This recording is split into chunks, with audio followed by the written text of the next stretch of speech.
Coming up on Daily Iowan TV, donation denied. We reveal what is keeping some people from donating blood.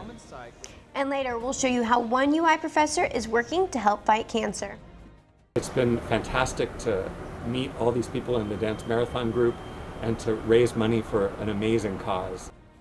We hear from the Iowa football team about how they are preparing to take on the University of Illinois this Saturday here at home. And we'll take a look at how the Iowa volleyball team has been getting ready for 2 Big Ten matchups this week. And get your rain jackets and boots ready. Find out more in weather. All that and more coming right up. Don't go anywhere. Daily Iowan TV starts now.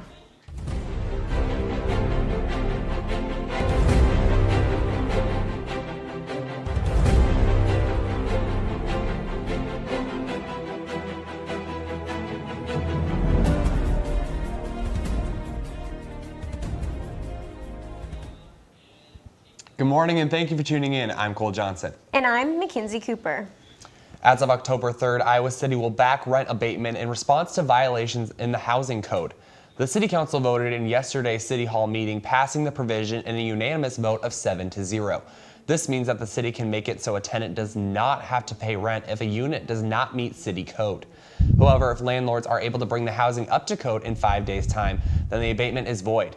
This is partly in response to the condition of the Rose Oaks housing unit back in 2016. For a more in-depth look at the new ordinance, check out today's copy of the Daily Iowan. A University of Iowa report is leading a program to help combat the drug epidemic in the state of Iowa. Over the past 15 years, heroin deaths have increased 9 times its previous average, while opioid-related deaths have quadrupled. UI Associate Professor Carrie Castile compiled the report to fix this issue, which in turn has led to the Injury Prevention Research Center to discuss the issue further in Des Moines this coming Monday. Stick with us as we report with more. With a variety of disasters and tragedies affecting the United States over the last several weeks, blood donations are crucial in order to save lives. However, one group of people find it nearly impossible to give blood. Daily Iowan TV reporter Christopher Cervantes reports with more. At any university, a blood drive is a common sight with all sorts of students coming together for a good cause. However, for those who identify as a gay man, bisexual man, or male to female transgender individual, giving blood requires a series of hoops to be jumped through. We do screen for, certain types of sexual behavior. The assumption is it's increased risk of contracting, possibly passing HIV virus. When the regulation was first put into place, suspected males were not allowed to donate, period. However, as of December 2016, the ban has been lifted, but there is a catch. Anyone wanting to donate must remain abstinent for a full year before they can give blood. This has created a situation where some have chosen to lie on their applications and donate as much blood and plasma as they see fit. After all these years, the question remains, is this policy a necessary safety precaution or a discriminatory barrier? If you look at the data, yes, men who have sex with men tend to be a little bit higher in the percentage of new HIV cases, but it's not anything significantly higher than if you look at the general population as a whole. Additionally, modern technology is able to detect HIV cells in blood donations. So, why can't the same be done for this group? The Iowa City Red Cross could not be reached for comment. With more questions than solid answers, this fact of a minority group's life is still up in the air. I do consider this to be discriminatory. It's easy to take a small subpopulation, a marginalized group, and then kind of extrapolate that to the whole community. Reporting from downtown Iowa City, this is Christopher Cervantes, Daily Iowan TV. Well, Mackenzie, it's been a rainy start to the morning, and I gotta say I love this kind of weather. Yeah, I have to agree with you, Cole. And it's starting to get chilly too, which is definitely fall weather. Yep. So let's toss it over to Joe in the weather studio to see what we should be expecting more this week. Yeah, guys, if you love this weather, then you're going to expect a lot of rain this coming week and weekend, so it'll be great for you guys. Wednesday afternoon, we're looking at partly cloudy skies with a high of 72 degrees.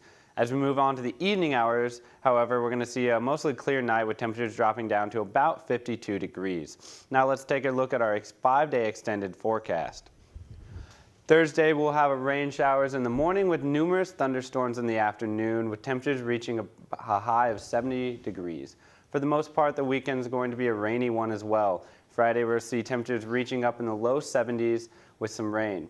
Saturday, expect to see some rain showers out there, but still have a high of 68 degrees. Sunday, expect to see some will that rain start to disappear, becoming a clear day with highs in the high 70s. As we come out of the weekend on Monday, we're going to see the rain creeping back with a high of 70 degrees. And guys, that's your weather for the week. Back to you. Thanks, Joe. Many UI students take a stance and support Dance Marathon in its many endeavors. This year, though, University of Iowa professor Anthony Arnone is doing his part by taking part in one of the hardest and toughest events asked of the participants. Daily Iowan TV reporter Lauren Varell has more. Anthony Arnone, Associate Professor of Cello at the University of Iowa, is training to run the Chicago Marathon on October 8th for Dance Marathon. He was born in Honolulu, Hawaii, where he started running in high school and completed 4 Honolulu marathons while growing up. After taking years off from running, he moved to Iowa City in 2001 and began biking and doing triathlons. Completing an Ironman triathlon in 2012 allowed him to get back into running just marathons. After meeting Dance Marathon members, he was asked to run the Chicago Marathon, and he said yes. I had always wanted to run the Chicago Marathon. I run marathons pretty regularly, and when I met some of the Dance Marathon people here at the Wellness Center, they asked me if I was interested, and I couldn't resist, and it's turned out to be just a really fun event and group to be part of. He has been continually training with a goal of running 40 to 50 miles a week. He says he is looking forward to completing a marathon for a great cause. And this is the first time I've done one with a real purpose other than my own selfish goals. And it's been fantastic to meet all these people in the Dance Marathon group and to raise money for an amazing cause. Other student runners have also been asking for what advice he has.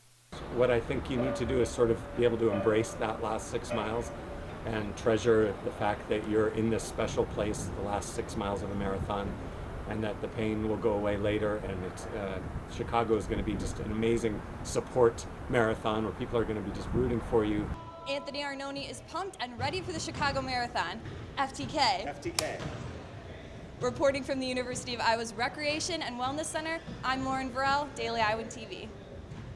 It looks like he's been getting a lot of training in and should be set for Sunday. It'll be a good time for him running that marathon. Yeah, definitely, and it's for a great cause, always for the kids. So, and Saturday, we are back in Kinnick Stadium for Hawkeye football. So let's toss it over to Bo and Lucy in the sports studio to see what's going on.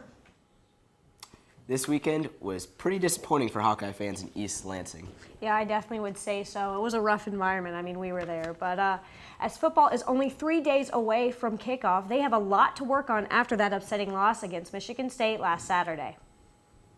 You know, now as we turn our attention towards this week, it's all about us trying to improve on very obvious points right now. You know, just going down the list, obviously ball security, the turnover issue, something we're going to have to address, handling the blitz. And then just, you know, overall developing the kind of confidence and grit it takes to be successful, home or away. But, you know, that was our first away game in Big Ten, and we just didn't, I don't think, handle the whole thing very, very well. So that's part of the equation with some newer players. I'm certain that factored into it a little bit, that we're going to have to get over that and learn how to play a little bit better. You know, just get back to what we're trying to get back to in the early season, you know, execution, coming off the ball hard, being able to read our keys. And just going out there and try to be fundamentally sound, you know, start it all over, you know, go back to the basics and try to find out where we made mistakes, how to improve it, and then, you know, grow our leadership on the team. We're close, and, you know, we got a lot of moving parts, a lot of young guys, and we're close. And I think we all feel that, you know, we know we're just 1 or 2 plays away from really being good. And, you know, I think it's picking up a little bit more. The guys are really kind of realizing that and really attacking practice and attacking the film study. Yeah, the Spartans just really made it tough for the Hawks. Weren't able to establish a run game, and then because of that, the passing game suffered too. Yeah, Illinois' defense is pretty bad, though, so I think Iowa's going to bounce back this weekend. Hopefully. We'll see, though. Last year, the Iowa volleyball team broke the attendance record at Carver Hawkeye Arena when Nebraska came to town. This record-breaking event was historic for the team. However, true competitors are never satisfied. Iowa is setting up another challenge for Hawkeye fans this upcoming Saturday as they host Nebraska yet again. Operation 5K is in full effect for Saturday's match. Coach Bon Schmansky and the Hawkeyes are looking to have 5,000 fans in attendance when they take on the Huskers this Saturday. Iowa is a top 20 team in attendance nationally and look for support of their fans to motivate them throughout the season. So you heard it here. If you're looking for a way to spend your Saturday night, go out and support the Hawks and pack the stands. But before volleyball takes on Nebraska, the team has competed pretty well as of late, but they've fallen to 3 top 5 opponents in a row. And they'll have an opportunity to bounce back tonight as they take on Michigan here at home. Here's what the team had to say about their matchup. Michigan, they're kind of different than Minnesota and Wisconsin. They're really they grit and they grind and they just really don't give up on points and stuff. And they're a little more evenly matched with us in the sense they're not as big as the other teams we've played so far in the Big Ten. So I think that it's going to be a really good matchup for us. They're a good team, very scrappy. They have good setter, good defense. They get a lot of things up, and we just have to be able to terminate against them and not expect first ball kills. I think our team is really starting to stride forward right now. We have a different lineup that we're using and kind of some different expectations for players as their roles keep growing, and I like how they're responding. Anytime you're playing against top 5 teams, you have to play with greatness. I mean, you have to really be excellent about what you're doing, and I thought we did that for part of the matches on the weekend, and now we have to find a way to do it for the entire match.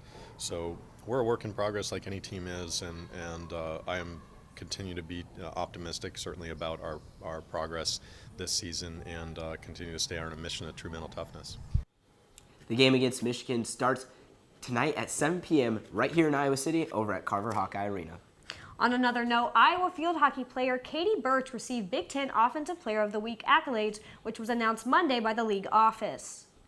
Birch recorded her 3rd career hat trick Friday night against Indiana, leading the team to a 4-3 victory.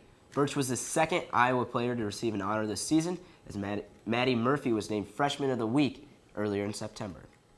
Birch was also named Big Ten Freshman of the Year last season, so it's safe to say she understands what it means to be a tough competitor. Yeah, I would definitely say so. But make sure to tune in tomorrow morning for highlights from the Iowa versus Michigan volleyball game. And look into our program on campus that allows students of all abilities to be involved in sports. Guys, back to you. Each Wednesday, we here at Daily Iowan TV are proud to bring in the ICAC Animal of the Week. This is reserved for that one special animal at the Animal Care and Adoption Center who is ready to meet their new family. This week, we are taking a look at one of the ICAC's most beautiful dogs, Maringo. She is a 2-year-old mixed breed who's kind of shy and timid at first, but don't let that fool you. That's right. Once she gets used to you, she's an extremely loving dog who prefers the calm company of a patient and understanding people to the more rambunctious kind. Her previous owners kept her strictly outside, but she's the perfect indoor dog. Even better, I hear she's house trained too. Well, that's great. And for more information on Maringo and other animals, please visit the ICAC website, call them at their phone number, or just stop by for a visit. And that's a wrap on this Wednesday morning edition of Daily Iowan TV. Be sure to head over to dailyiowan.com for all your latest on news between Monday and Friday. If that isn't enough of the Daily Iowan for you, be sure to check out our print edition of the news on stands now. I'm Cole Johnson. And I'm Mackenzie Cooper. From all of us here at Daily Iowan TV, thanks for watching. And have a great day, Iowa City. We'll see you back here next time. Breaking down barriers long before we knew they existed.